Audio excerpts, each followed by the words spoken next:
Ya tenemos en la línea telefónica la siguiente entrevista y saludo con mucho gusto a Cristina García García. Es titular del Grupo Especializado en Atención a Violencia Familiar de la Policía Municipal. El exhorto, vamos a continuar con este tema porque de verdad es sumamente importante. Ahorita platicábamos con el Procurador de Justicia, el Procurador de Protección a Niñas y Niños adolescentes en el estado de Sonora, y hoy platicamos con la titular del Grupo Especializado en Atención a Violencia Familiar. El exhorto es a reportar al 911 o al 089, como lo decíamos ahorita, y es que según el artículo 234 del Código Penal de Sonora, a quien cometa el delito de maltrato infantil se le impondrá de 1 a 12 años de prisión y hasta la pérdida de la patria potestad del menor. Así que hablemos de este tema. Cristina, buenos días. Buenos días, Karina. Muchas gracias, un gusto saludarte. Platícanos, obviamente, ante esta situación y este lamentable caso que dábamos a conocer la semana pasada de Manuel Alán, pues encendemos de nuevo el semáforo, las lucecitas, como decimos, y aunque siempre el llamado es a denunciar, hoy más que nunca, porque no queremos otra muerte, otro asesinato, otro caso fatal. Exacto, muy lamentable. Muy lamentable, son hechos que no deben de suceder. Y es ahí cuando yo hago un análisis de conciencia. Los invito a que nos hagamos ese análisis de conciencia, qué es lo que estamos haciendo, qué es lo que estamos haciendo como padres, como vecinos, como sociedad y como institución, sí, para no permitir que suceda de ninguna manera. Es intolerable este tipo de acciones. Sí. Pues no hay que perder de vista que la familia es el núcleo de toda sociedad. Entonces lo que se cree dentro de la familia, la forma como nosotros eduquemos a nuestros hijos, los valores, el amor que les demos, es lo que va a impactar el día de mañana a la sociedad en general. Obviamente los primeros respondientes, generalmente a través de un llamado del 911, del 089, es la policía municipal, en la mayoría o la gran parte de los casos, casi en la mayoría de los casos, son los primeros respondientes. Hay personal capacitado también para este tema, y es que lamentablemente ha incrementado la violencia familiar, de acuerdo a los datos que hemos pues dado a conocer en las últimas semanas, en los últimos meses. Y el tema de casos de niños o niñas, pues yo siempre digo que son los más afectados, ¿no? Son los más afectados, las niñas, los niños. Cuéntenos y cuáles son las recomendaciones o cómo debemos actuar, porque otra de las cosas de las que hemos tocado es que muchas veces nos creemos ajenos a una situación porque no estamos dentro de ese seno familiar, porque soy el vecino, porque soy el tío, y porque es como no nos debemos o no nos tendríamos por qué meter, cuando creo que si cambiáramos el enfoque podríamos prevenir y no tener pues situaciones tan delicadas como lo que ocurrió la semana pasada. Así es. Sí, pues nos puede hablar. Karina, yo te puedo decir que la violencia en el ámbito familiar, sabemos que las principales víctimas son las mujeres y los menores. Claro. Esto constituye una vulneración de los derechos fundamentales, tanto a la vida, a la integridad física y a la libertad de las personas. Este problema ha dejado de ser un problema privado como lo era antes, podría decirse. Sí. Y ahora es un problema que causa el mayor daño al tejido social. Podemos afirmar que la violencia familiar constituye un problema social y lo hemos visto con intolerables cuantías personales y sociales. Lo sabemos. Todos los días, Todos Así los días es. tenemos casos aquí, damos la nota roja y todos los días tenemos un caso de violencia o más. Así es. Pero ¿sabes una cosa, Karina? Yo pienso, posiblemente haya aumentado la violencia, pero también hay que pensar una cosa. Yo soy siempre más positiva en ese aspecto y pienso que de algo ha servido el trabajo que estamos haciendo las instituciones. Porque el ciudadano cada vez tiene más fe en las instituciones, y la prueba es de que hay más denuncias precisamente por eso. Recuerda que antes no se atrevían a denunciar, y ahora con todo ese bombardeo de información que hemos dado, con toda esa orientación que le brindamos a la ciudadanía, a las mujeres, a los hombres, porque también hay hombres vulnerables, se atreven a denunciar, pero hay un detalle, Karina, y es un detalle lamentable. Yo les nombro víctimas silenciosas a los niños, porque ellos no tienen autonomía para denunciar. Si a ellos los están vulnerando, muchas veces sabemos que son los propios padres en ocasiones, o uno de ellos, y entonces el otro no se da cuenta en ocasiones. Pero claro está, cuando uno como padre debe analizar la conducta de sus hijos, debe conocerlos, y cuando los esté viendo que actúan de una forma diferente, tenemos que ser más padres, me explico, más madres que parejas. Tenemos que ver por ellos, porque si no vemos nosotros, ¿quién va a ver? Pues sí, los que están los adentro vecinos, de ese Karina, mismo. simplemente, muchas veces, si son los padres los agresores, nosotros como autoridades no sabemos lo que pasa a cuatro paredes. Así es. Pero el En muchas vecino puede ocasiones darse sí. cuenta, el vecino puede darse cuenta total, no quiere problemas, como ahorita lo manifestaste, ¿no? Que es un problema nada más de la familia. Entonces, muchas veces, como bien dices, no quieren meterse en problemas, pero no va a haber ningún problema, porque van a hacer una llamada anónima y no les cuesta trabajo marcar esos 3 numeritos que son mágicos, son maravillosos, el 911. Con eso pueden detener esa situación para que quienes velan por la seguridad de los menores puedan actuar. De otra forma, nosotros no vamos a tener idea de lo que está sucediendo en ese lugar. Sí, si damos un proceso de cómo se actúa, ahorita hablamos con el procurador y para entender un poquito cómo funciona, mucha gente nos dice, Karina, es que no quiero, bueno, 089 usted marca, no se piden datos personales, pero se piden datos o la mayor descripción de la situación, cómo es la dirección. Platíquenos un poco para que la gente sepa que no hay nada que comprometa y obviamente que apelamos a las denuncias verdaderas y no denuncias falsas, porque esto quita tiempo a la autoridad y puede salvarse o perderse una vida en ese tiempo en lo que se atiende, que es bien importante, las llamadas reales. Pues si nos explica el proceder y cuando hablamos de un grupo especializado, cómo se compone y cómo se atiende para pues garantizar o salvaguardar la seguridad de todos los integrantes o los que estén en este caso en riesgo. Bueno, primeramente la exhortación es marcar el número el 911 o el 089, como bien lo dijiste. Igual el 911 ellos pueden decir que no quieren dar datos personales, pero sí proporcionar toda la información necesaria para que la unidad acuda a la menor brevedad. Cuando la persona hace el llamado 911, pues indica, ¿no?, que está sucediendo un hecho, aparentemente de violencia familiar, y ya describe. Pero muchas veces sí tienen la certeza, pues sí saben lo que está sucediendo, y entonces es cuando pueden proporcionar toda la información que nos lleve a nosotros, como autoridad, poder llegar a la menor brevedad a ese lugar y poder atender a esa persona. Estoy hablando del primer respondiente, la unidad de la zona, porque es de saber, Karina, que nosotros nos encargamos del seguimiento de las órdenes de protección.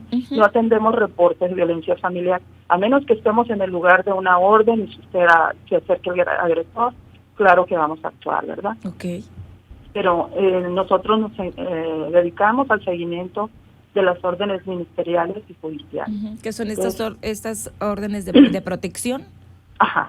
Son las órdenes de protección.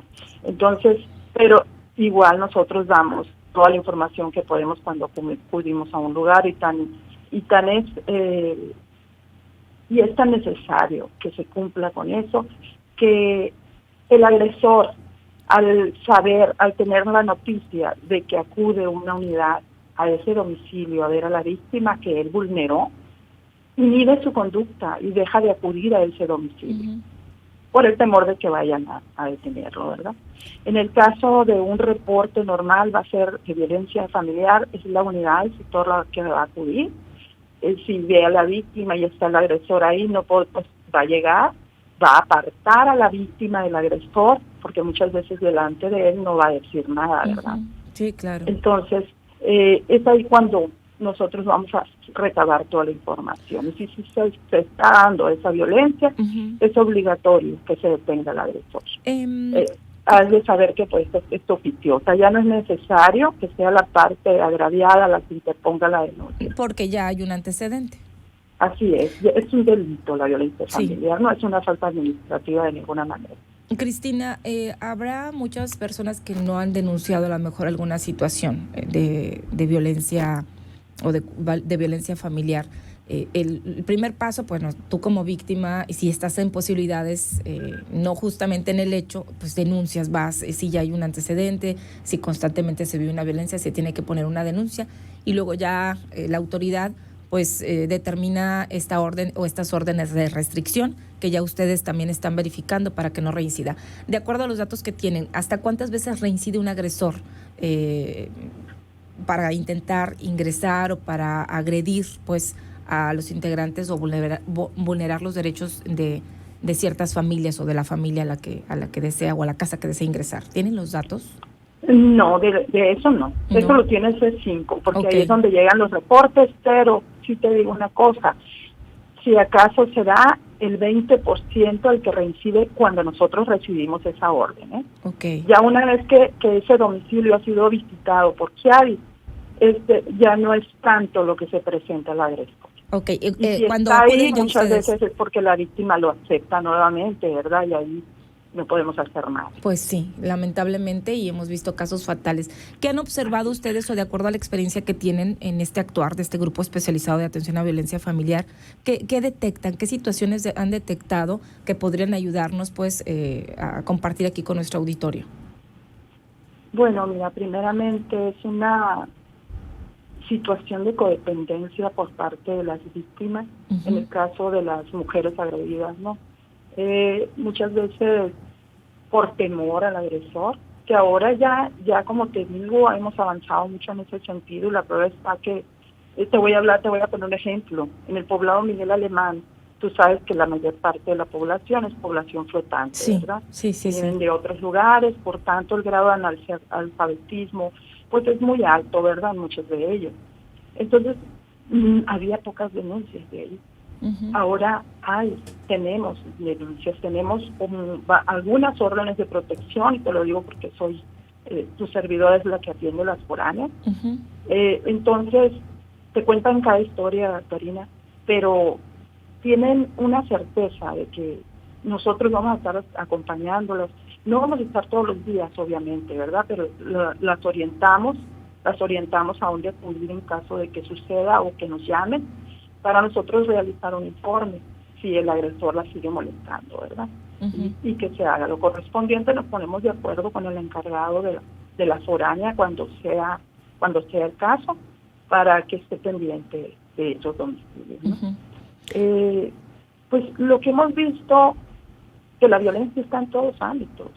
No es necesario que sea en estatus bajo. Que eso es lo que se piensa malamente. No, de ninguna manera. Lo que pasa que a veces en otros ámbitos, pues nos dicen que no quieren visitas por vergüenza, porque no quieren que se den cuenta los vecinos. Pero pues es nuestra obligación, nosotros seguimos insistiendo, aunque no nos abran la puerta. Muchas veces las víctimas nos piden que sea por teléfono, ya que se la llevan en el trabajo, ¿no? Sí. Entonces ahí pues sí, hacemos acto de presencia de vez en cuando, porque sabemos que no la vamos a encontrar en el trabajo, pues muchas veces no pueden salir ellas para atender, ¿no? Pero la mayor parte son presenciales. Nosotros atendemos de forma presencial en lo que dura esa orden o esa medida cautelar, el tiempo que dura, y posteriormente nos extendemos un mes más en llamadas telefónicas como para corroborar que esté bien, que no siga siendo violentada esa persona. Actualmente, ¿cuántas atenciones atienden en medidas cautelares o estos recorridos? Esto varía, Karina, varía porque ¿algún todos dato los días nos están llegando órdenes. Permíteme un segundo. Si nos pudiera compartir algún dato para darnos una idea. Y el promedio de esta medida que se ofrece, nos decía ahorita la medida cautelar se puede extender un mes con llamadas. En promedio, ¿cuál es el tiempo? Perdón, Karina, se me fue el audio. No, le decía que si en promedio, ¿cuál es el tiempo que se da de atención cuando una persona tiene esta medida cautelar? El número que tiene hasta el momento de las que ustedes están a cargo, y ya entendíamos o nos explicaba que a veces se extienden un mes más. Nosotros, sí. O sea, nosotros atendemos un mes más en cuanto a la verificación, pero ya legalmente esa medida ya culminó y orientamos a la víctima. Ese mes es para orientar y para verificar, ¿no? Orientamos a la víctima que acuda nuevamente a proporcionar nuevos datos o que informe. También en el caso de las medidas cautelares, pues nosotros hacemos un informe y lo dirigimos a la Dirección de Medidas Cautelares. Y en el caso de órdenes de protección, pues tenemos contacto directo con los ministerios públicos. Hacemos yo creo que el esfuerzo ha sido grande, Karina. Nosotros hacemos un magnífico trabajo transversal con todas las instituciones, con todas las instancias, para evitar que sea vulnerable. En el caso de los niños, pues, claro. En el caso de los niños, cuando se trata de niños, nosotros avisamos inmediatamente a la Procuraduría de Protección para que acudan y hagan la verificación, porque ellos son los expertos en el caso de niños. Sí, ahorita platicamos. Mira, te voy a... Sí, para irnos a la pausa, Cristina. Perfecto. ¿Quieres que te dé las cifras ahorita? Sí, o ¿me puede dar el número general? Sí, mira, del 1 de enero al 21 de abril a la fecha hemos hecho 3.638 visitas domiciliarias y hemos atendido 812 órdenes de protección. Y seguimientos de esas órdenes le hemos dado 2.817 seguimientos, de los cuales, como te digo, han sido 3.000, aparte de eso, 3.897 seguimientos telefónicos. Hemos dado atenciones a 8.271 mujeres, 205 niños, 440 hombres, y así, pues también damos apoyo a instituciones, David, como es traslados, retiros de pertenencia, todo mediante oficio, menos el traslado. Claro. Para que interpongan su denuncia a las víctimas. Cuando alguna víctima no cuenta con los medios, nosotros le prestamos el apoyo para llevarlas a interponer la denuncia correspondiente.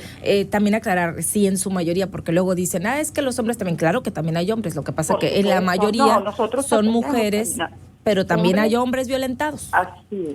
Claro que atendemos hombres, mujeres, no atendemos exclusivamente mujeres, Atención a víctimas, la misma palabra lo dice. Claro. Toda la persona que pueda ser víctima dentro del seno familiar. Que aquí tenemos 440 hombres que también, han sido atendidos por este grupo especializado. Cristina, me parecen muy interesantes los datos, muy interesante el trabajo que realiza este grupo especializado y sobre todo conocer un poquito más porque a veces desconocemos cómo funciona. Luego platicaremos con la instancia correspondiente que es la Fiscalía sobre estas medidas cautelares, cómo proceden, cómo se puede tramitar qué hay que hacer, cuáles son los pasos, que es importante también hacerlo porque es parte de este trabajo que ustedes también realizan. En tanto me tengo que despedir, pero yo le invito a que continuemos en comunicación, a estar en contacto para seguir con este tema y prevenir e informar y aprender sobre esto.